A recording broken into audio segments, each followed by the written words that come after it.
to this day, the biggest gathering annually at the Capitol for a specific issue is Homeschool Day at the Capitol. Really? In Colorado or nationwide? I love Colorado. But what this does is it says to the legislators, we're there. Either respect us or fear us, but don't forget about us.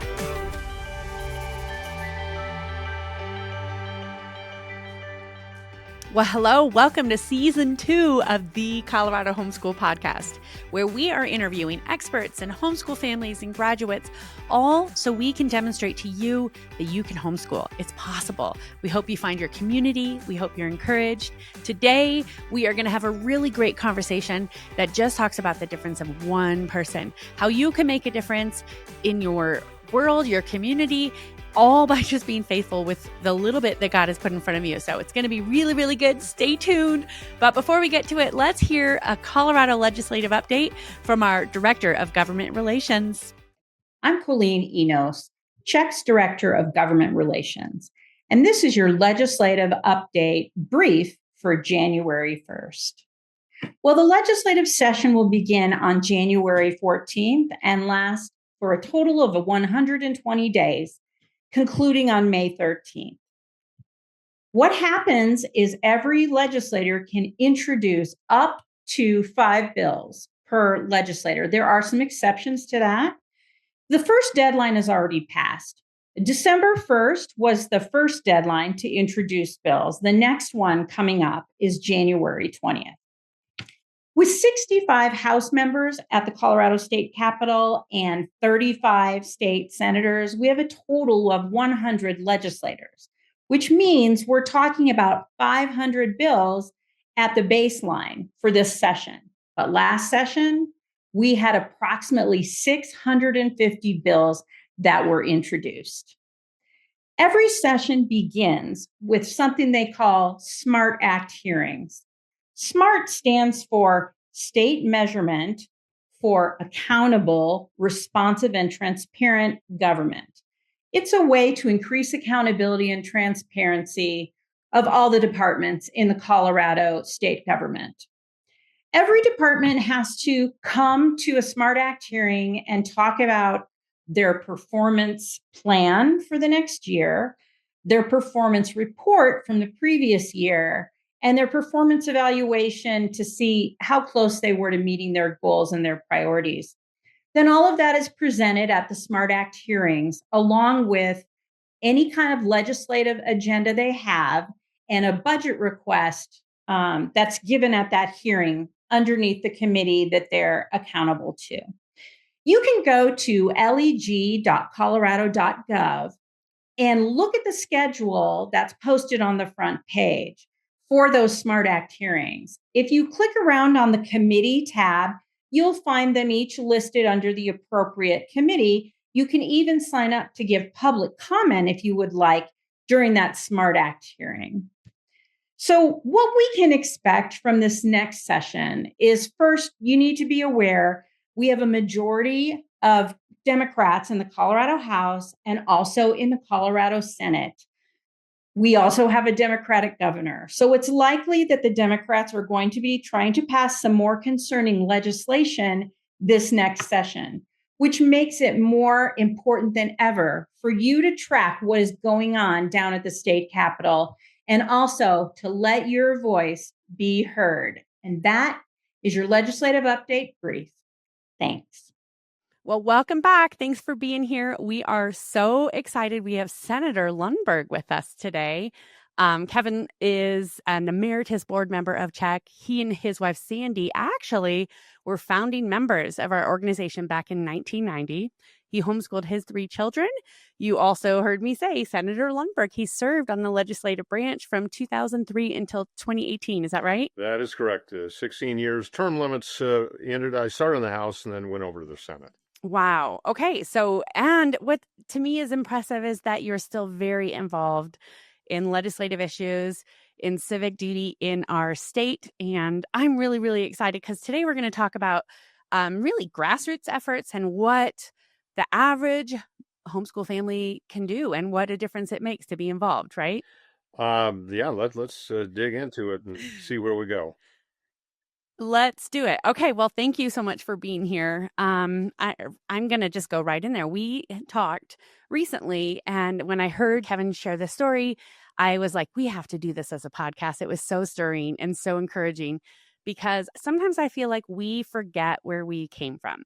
And those who don't know history are doomed to repeat it. We've heard that a million times, right? So we are going to talk about something that happened in 1994, which is pretty early on in the homeschool movement. And what did you refer to it as? I'll let you say. Well, we simply You call called it H.R. 6, which means House Yes. Resolution 6 in the United States Congress. That was the title of the reauthorization of the Secondary Education Act, which is reauthorized about every 5 years. So back in 94, it was time for it to be revisited. And it's kind of the standard, boilerplate. This is how the U.S. Department of Education, which may not last much longer, which is okay with me. I'm okay with that too.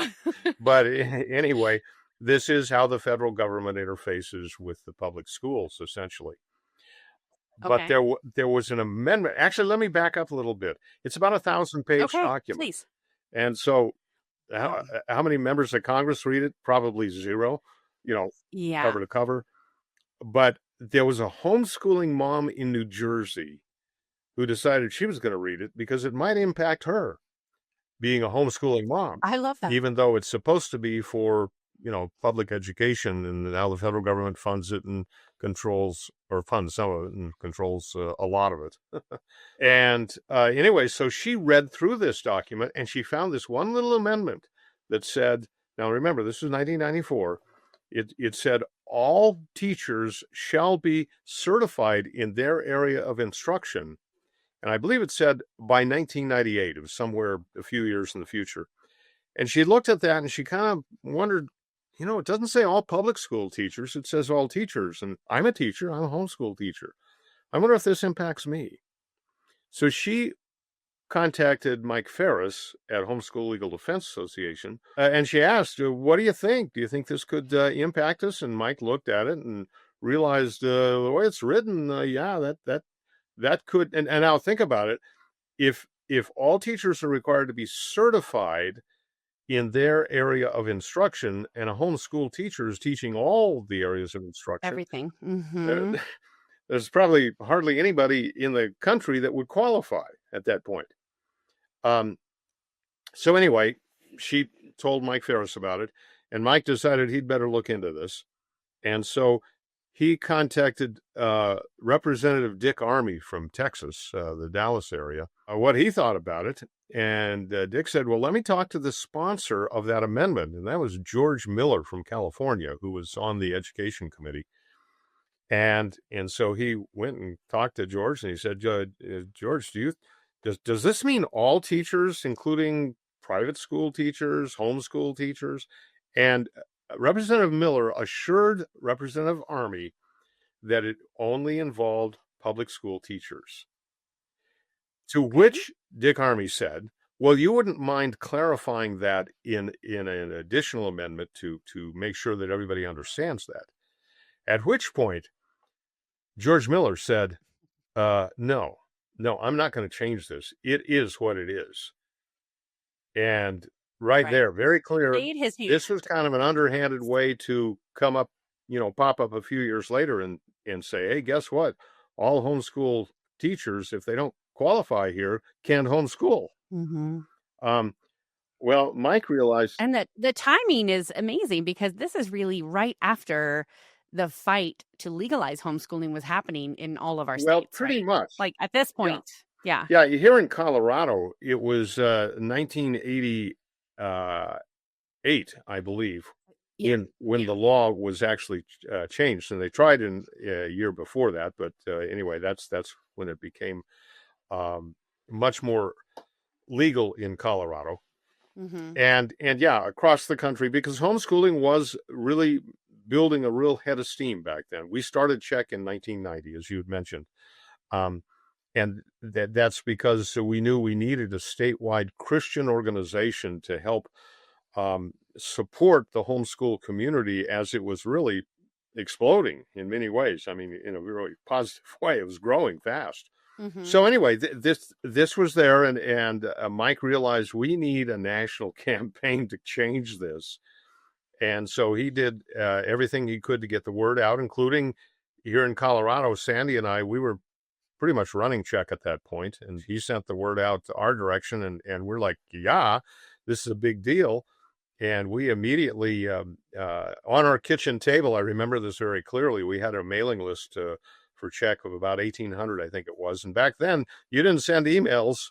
You didn't have access to that kind of a connection. It was either a phone tree, which was very sporadic, or you sent a first-class letter to everybody. So literally within a couple of days, we had put together a letter to everybody in CHEC. And I remember, again, looking at that stack of letters on our kitchen table, I should say, we mailed it out. And then, I mean, that had some effect, but not a lot. However, Mike also contacted Jim Dobson, who recognized that this was a big deal, and he cleared the deck for his program. He was, at that point, running Focus on the Family, which had a wide distribution, hundreds of stations all over the country. And they held kind of an emergency program where they talked about this, and that launched the largest grassroots outpouring to Congress that had ever occurred to that point. Wow. The estimates are that somewhere around 1 million people contacted Congress in one way or the other. You could fax, and I'm told that fax machines were literally breaking down in the Capitol offices because so many people were sending in messages. AT&T actually brought in additional switching equipment to handle the phone bank problems that were occurring with the members of Congress. And Congress just stopped, frankly, because they had never seen anything like this. And it was really a work that God engineered in order to, one, stop this really bad amendment, but number two, to really supercharge the homeschool community in their public policy effects, you might say. And as a consequence, a couple of things happened. Actually, let me give you a little footnote here. And that is, some state organizations, homeschool state organizations, would have a special day at the Capitol, but we didn't here in Colorado at that point. We decided, okay, we need to do this. So a couple of months later, we held the first homeschool day at the Capitol event, and we had, several hundred, maybe 1,000 people who attended.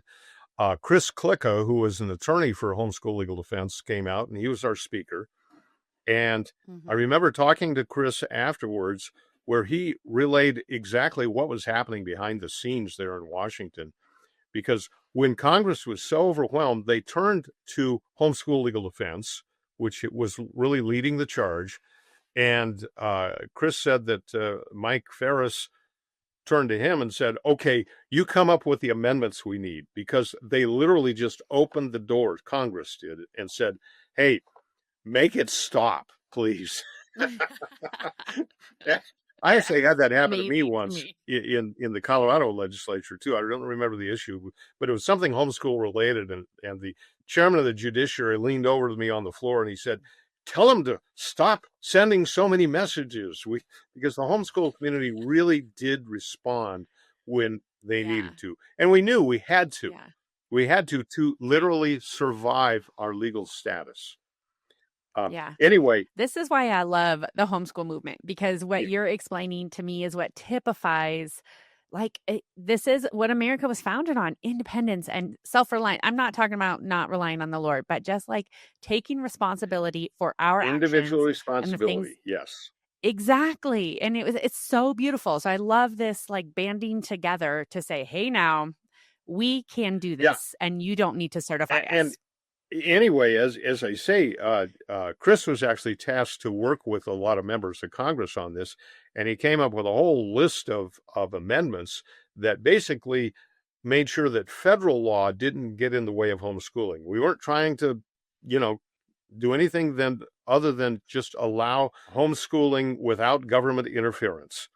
And there was such a concern that the federal government could, like this one amendment, snuff it out or strongly control it. So this kind of set the pattern in many ways, because most, if not all, of those amendments were just automatically adopted. And there was one in particular that was really important, and that was to repeal the amendment that George Miller had gotten on the bill initially. And and the vote was, there are 435 members of Congress, and assuming all were voting, I know it was unanimous to repeal it except one, and that was George Miller. Oh, wow. Oh, wow. But everybody else said, no, we are not going to have that amendment in there. And it made a huge because difference. We need to make the insanity. Yeah. Now, this was the spring of 1994. And maybe not everybody who's listening today, well, I'm sure some weren't even born back then, of course. Right. Many, including homeschool parents. But that was the year that Congress changed from really the House of Representatives flipped from a Democrat control to Republican control in a real revolution. That's where Bill Clinton himself, after the election in the fall of '94, got up and said the era of big government is over. Well, he didn't really mean it, but nonetheless, Newt Gingrich, who was then the Speaker of the House. Oh, and do you know who ended up as the majority leader of Congress? Dick Armey. Tell me. Dick Armey. Oh my gosh! Wow. Yeah, and I remember the National Homeschool Leadership Conference was actually held in Dallas that year, and Dick Armey came and spoke to us. And I remember he came around to the table I was at, and I asked him, "Would you think that all this would have happened? In other words, that Congress would have flipped in such a dramatic way had H.R. 6 not occurred?" And he saw a direct connection, and I do too. Wow. And so out of that, I want to say it wasn't just defending homeschool freedoms. It was actually in revolutionizing, because that army of people, that million people that contacted Congress in the spring of '94, they got empowered and engaged. And that's been one of the hallmarks of, as you mentioned, of homeschooling, really from the get-go in some ways, but it was just a few brave people initially, loaned, like in Colorado, it was really just two moms who really dove in and made the difference to get the law changed in Colorado. But that's what always amazes me when there's one or two key people, like the mom in New Jersey who just said, I should read this because, I'm an educator. I'm educating my children. This might apply to me. And I love that, because you hear the opposite when you talk to people. Why are you not civically engaged? Why are you XYZ? What difference do I make? Yeah, exactly. Yes. Yes. If you go back, let's say 250 years ago, and a few more days, you have the time of the American Revolution, and how many people were involved then? Well, it wasn't the majority of the population. It was a significant minority that were actively engaged, who knew what needed to happen. And that's exactly what we have today. And it may not be an amendment to outright ban homeschooling today in 2026. No, what it might be is some little policy that really takes it over. And that's been one of the concerns I've had through the years with homeschooling, is that we maintain our freedoms and our independence from direct or even indirect government control. Yes, it's so important. Yeah, vouchers are a big issue nowadays, but with those vouchers for education come a lot of strings. And I know when I was in the legislature, I tried to always make sure that we would protect the homeschool community from that undue involvement in government policies. Now, I also ran a educational tax credit bill that homeschoolers could take advantage of, but only with the provision that we not be be controlled or monitored or anything of that sort. These ideas have. I remember reading your tax bill credit, the tax credit bill, right? Yeah, Anyway, that's okay. That's another program we can talk about later. Right. So we're talking about 1994, but I'm talking to new homeschoolers a lot today who don't understand why being vigilant for our freedoms is so important. So what would you say to those homeschool families about the importance of their participation? Well, it's not going to happen without you. I don't know how else to put it. When Sandy and I started teaching our oldest, our son, it did seem like it was just us doing this, and we had just had the law passed here in Colorado that essentially enabled homeschooling, but it became apparent very quickly that we had to get involved. We joined a support group. I ended up getting put on the as the president of the group after a few months. Quite accidental, I think you'd say. but nonetheless, I looked around and I realized, for homeschooling, for us to continue as a family, we really needed to have a homeschool community that was healthy and strong and vibrant, and we needed to look after the government policies that allowed us to continue this way, so we just took one step after another, and it really did come to a head in 94 with H.R. 6, because that underscored how easy things could just go south, just with one little line in a federal regulation. And as I mentioned earlier, we started the homeschool day at the Capitol as a response to that, realizing that we need to be engaged and to be organized in our effort. Yeah. And then when I got in the legislature, I realized anew how significant it was that citizens show up for important issues. And I saw that happen on several occasions. But, to this day, the biggest gathering annually at the Capitol for a specific issue is Homeschool Day at the Capitol.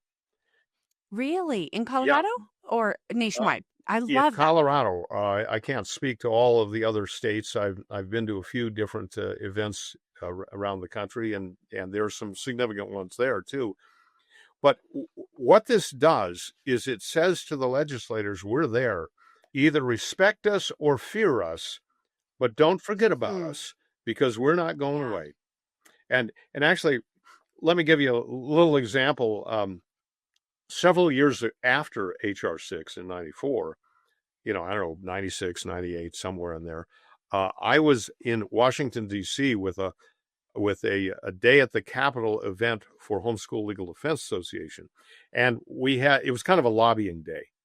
And so I and a friend of mine who had been involved with CHEC as well, we went and we visited one of the members of Congress from Colorado. And his name was Dan Schaefer.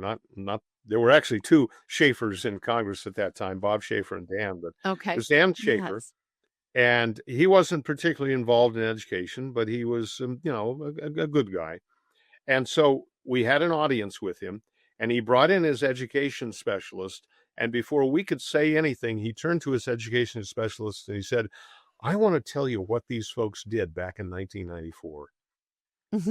Amen. What a reputation. It had made such an impression on him that was just the top of his mind. If you said homeschooling, he thought, this is what they did in 94. Well, we need to do that all the time at every level of government, in our school boards, in our state legislature, in our members of Congress, and frankly in the presidential administration as well. They need to know we're there, and they need to know that we value freedom and that family, individual. Yes. Family is a higher priority than the government, and it must be treated that way by the government. So all of those things are so essential for a healthy society. And I can't leave out the fact that God directed our paths, because none of us could have engineered this. Jim Dobson didn't know what's going to happen. Mike Ferris didn't know. I know Mike pretty well, and he's a very creative guy who gets a lot of things done, but he does it through God's blessing, not through just his own, right. Initiative. Yeah, that's totally the attitude. Exactly. This is God's work. He's sovereign. Right. It just makes me think of it. And I feel like a broken record, because if anybody's listened to this podcast, you probably have heard me say, we are all here for such a time as this. Like, there's no mistakes in God's economy and the time frame that we are placed, and our role cannot be undervalued. We just need to be faithful with whatever little thing God has asked us to do, whether it's reading a 1,000-page bill and just bringing it to somebody's attention, or coming. We have a Meet Your Legislator Day next month in February, where that's just a little thing where we are going to bring gifts to the legislators just to say, hi, my name is so-and-so. We homeschool. We're praying for you, just to make sure they know. And then we have our day at the Capitol, as you mentioned, in April. And both of those are so important for families to come to. Absolutely. Absolutely. Actually, let me give you another quick little story, if I could. I love it. It involves Mike Ferris again. But it's an example of how just one guy can do something and never. So this was the setup. This was back in 95, 96, somewhere in there. And our oldest son was still pretty young.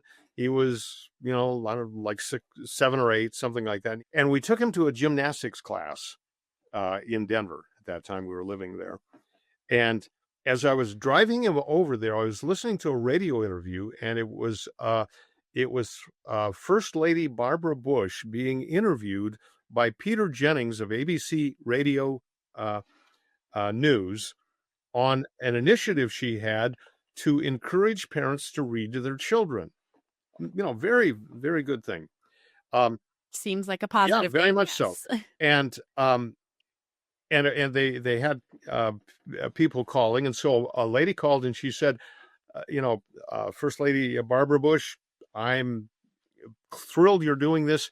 I want you to know that I homeschool my kids, and we read to our children every day. I think what you're encouraging parents to do is fantastic. And Barbara Bush said, Madam, I think you need to put your kids back in the public school. Oh. She just completely rejected the idea of homeschooling. And I'm just appalled at this. Yeah. And so as I'm driving over to that gymnastics class to drop Scott off, I'm thinking, man, somebody needs to do something on this. And I thought, I'm going to write her a letter. And there was another little interesting wrinkle here. This particular gymnastics club, or a series of classes, had another young boy in it who was Barbara Bush's grandson.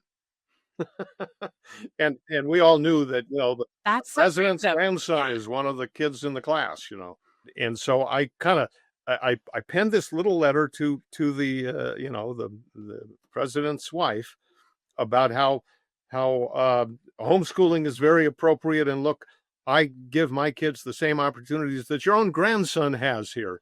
And you need to pay more attention to how important homeschooling is. And and I fired that off to her, just one citizen, that's all. But I also called Mike Ferris and I said, Mike, did you know that this is what happened? And Mike decided this was a big deal. And so he launched a nationwide effort among homeschool families to write Barbara Bush and tell her what a wonderful thing homeschooling is. Okay. And a few months later, I got the most wonderful personally signed letter from Barbara Bush talking about how great homeschooling is, because that campaign that Mike Ferris launched out of that little reminder I gave to him made the difference. And so there, it wasn't the members of Congress, it was the president's wife who figured out that homeschooling needed to be respected or feared, but paid attention to for sure. I am listening to you going, it's funny because I still argue that homeschooling really is the oldest form of education. It's what we always did before this modern idea of compulsory school. But now in 2025, it has become a lot more widely acceptable. But you know what? We still have the silly objections like, oh, what about socialization? And are you qualified? I And know. it's so funny. It's We amazing. put them to bed. They're not even valid. I mean, it's almost not worth responding to. But those objections are born out of just one. I was in a public school. You probably were in a public school or in a traditional school setting. And we just don't have that paradigm to understand it because our modern history was all, compulsory education. So I just think it's funny because it's usually ignorance when people have a resistance to homeschooling. It's because they fear what they don't know. So Well, and I love it. And also for moms to just be exhorted and encouraged, you're doing the right thing. It matters. It's amazing how, this is one of the silver lining. Well, there are very few, but a silver lining to the COVID situation is almost every family came into direct contact with homeschooling in one form or another, and that really supercharged the not just the actual practice of homeschooling, but the appreciation, or at least the respect for homeschooling, or maybe the fear. But again, it's important that people realize that we're there, and one guy could make it a big difference. So I'll give you a third one. I'll try to be quicker. But I love your stories. This is great. So I mentioned there were two Schaefers in Congress. The other one was Bob Schaefer, and Bob was actually very supportive of homeschooling, still is. And he came to one of our conferences, and we introduced him because he was a member of Congress. And we were talking about a resolution that the governor signed that year honoring homeschooling. And Bob turned to me. I was sitting beside him there in the audience for a few minutes. And he said, we ought to do that in Congress sometime. And I said, well, I'll make sure we make it happen. And so a few months later, I called him, and sure enough, he said, sure, I'll run a resolution. We put it together. And I wanted us to wanted the resolution to have Congress declare a National Homeschool Day. Well, I was working with his education specialist on it, and we worded it that way. And then the guy came back to me and he said, well, the House of Representatives cannot, by policy, declare any day a National Anything Day. And I said, oh, well, can they acknowledge it? And he said, well, yeah, I think they can. And so they were over the phone to Bob's educational specialist. I said, well, I declare such and such day in October National Homeschool Day. I said, was that good enough? And he said, yeah, I think so. And Congress passed that resolution. And yes, in fact, we had a National Homeschool Day because one guy, me, John Q. Citizen, I think I had some official role with CHEC at that point, but nonetheless simply said it is Homeschool Day. And one person can sometimes make an effect that, and it was paid attention to. Homeschool Legal Defense latched onto that. And, so at least for one day back in the 1990s, the nation had a National Homeschool Day. Yeah. You know what? I love it. And that's what I wanted you to talk about today. So I really appreciate you coming on because one person does make a difference. One family can make a difference. I think when I talk to homeschool families, you mentioned this already, the two most important things are first, know why you're doing it, define your vision, write it down so that you can stay the course. And the second is find good community, find your people. And you mentioned that as well. And that's what I see in all of this is like, we're not talking about everybody being lemmings, everybody homeschooling the same way, having the same methodologies or whatever. We're just talking about that united force of independence, right? That united families matter, defending our freedom. And it makes a difference. It makes an eternal difference, a global difference even. So thank you for fighting the fight from the very beginning. And I love how you are still participating. You're still very engaged. We didn't say this in our bio, but you're involved with Protect Kids Colorado with Aaron. You're involved in a lot. I feel like every time I turn around, I see you doing something, and I appreciate you. Thank you. Just stay in the fight. That's what I tell everybody is never give up and keep it up. If your family matters and if God's directed you that way, then don't give up. Yes, I love it. Well, we like to close every interview asking our homeschool families, and you are a homeschool father. Granted, it's been a minute. Homeschool grandfather too now. Oh, that's the best. I'm in that family as well. I love it. Do you have a tip? One, what's your best homeschool tip that you would leave somebody with? Oh boy. I didn't prepare them. I know. Well, no, actually, I remember asking, because I put together a documentary on homeschooling years ago called Homeschooling in Action. And I'm going to go back to Mike again, Mike Ferris, because I interviewed him for it. And I said, so what are the real takeaways for success in homeschooling? And he said, well, it's once you've been at it for a year or two, you really haven't seen the full fruits of it. It's after that long term, it's after 10 years or 20 years, and you look back on where your kids are at today, and you realize that this investment in time and energy was entirely worth it. Yes, you'll have some discouraging times, and you'll have some very encouraging times along the way, but the real benefit that you see in all of the efforts in teaching your kids at home is what happens in their lives. And I mentioned I'm a homeschooling granddad. That's because our kids have so far, and it's up to them, but they've decided they're going to teach their kids at home too. And with a great sigh of relief, we looked at it and we thought, this is a tradition that we've established that has worked well, and we trust God will bless us in future generations also. I love it. It's staying the course, the long-term perspective. I love it. Thank you. Well, you've been a delight. I appreciate you being with us today. I hope the listeners were encouraged. And of course, we're going to put all your information so they can learn about even Protect Kids Colorado. Thank you. Appreciate it. Maybe we'll do this again sometime. Thank you so much for joining us today. The Colorado Homeschool Podcast is a ministry of Christian Home Educators of Colorado. We have been motivating parents to disciple the next generation by embracing home discipleship that is Christ-centered, parent-directed, and free from government control. We invite you to join us in this mission. If you want to support homeschooling in Colorado, go to CHEC.org/donate. In the meantime, share this with your friends and make sure you subscribe. That really helps us. Thank you.